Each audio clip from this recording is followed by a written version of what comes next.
La polinización no es nada más que el transporte del polen que se produce en los estambres de las flores, del palto en este caso, hacia los órganos femeninos de la flor, que se llama gineceo, que está representado por el estigma, que es el que recibe el polen. Esta es una reproducción sexuada que asegura la perpetuación de la especie, en este caso del palto, vuelve a existir.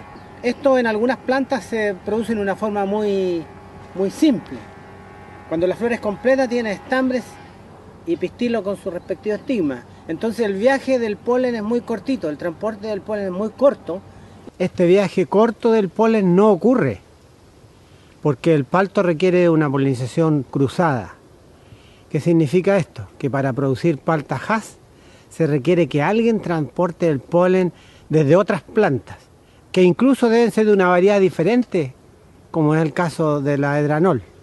Quien hace este trabajo es, en más del 80% de las veces, la abeja de miel, que además tiene la ventaja que puede ser criada y manejada por gente que sabe hacerlo, como son los apicultores. Para una adecuada calidad en la polinización de los huertos es importante contar con colmenas preparadas con antelación. En el caso del palto, comienza en septiembre y termina en noviembre.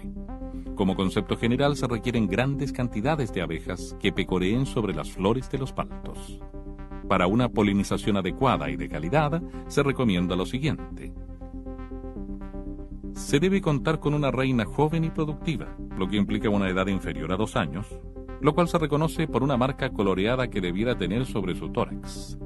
Esta reina puede provenir de un criadero o alternativamente puede ser seleccionada por los mismos apicultores. Una población de adultas no menor a 7 a 8 marcos con abejas, que pueden observarse sobre los marcos al abrir la tapa de la colmena, y de 3 a 4 marcos con cría, que pueden ser con huevos, larvas y crías. Un movimiento activo de abejas en la piquera de al menos de 50 a 60 abejas entrando a la colmena por minuto.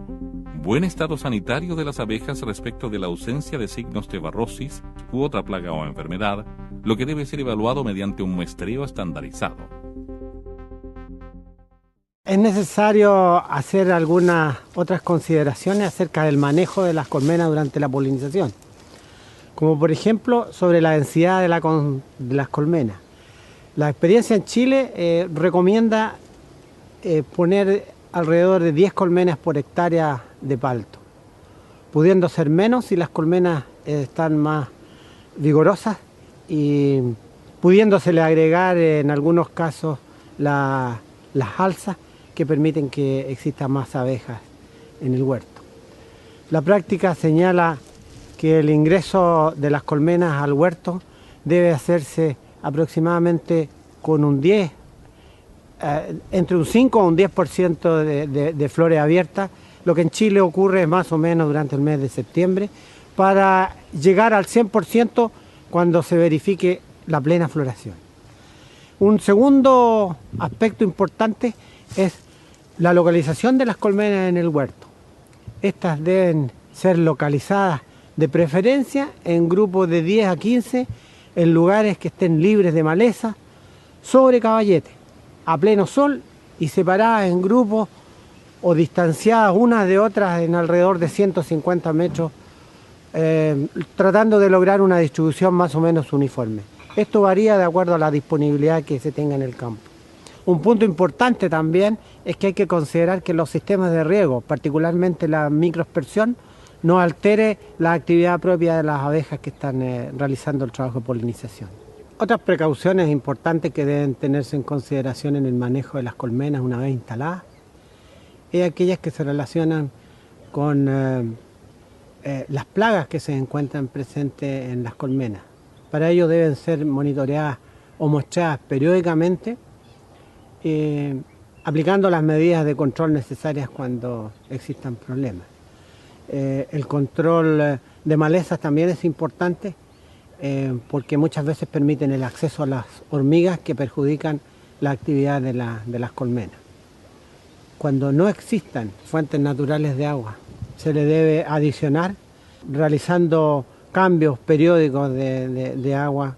Y una última consideración importante dice relación con la utilidad que presta el disponer de un contrato o convenio entre la persona que recibe el servicio y quien lo presta. En este contrato es importante mencionar, por ejemplo, la reposición de colmenas cuando éstas tengan algún problema o falla, pero también otras cláusulas que comprometan a la persona que recibe el servicio, como por ejemplo las aplicaciones sanitarias que realiza que pueden afectar a la abeja.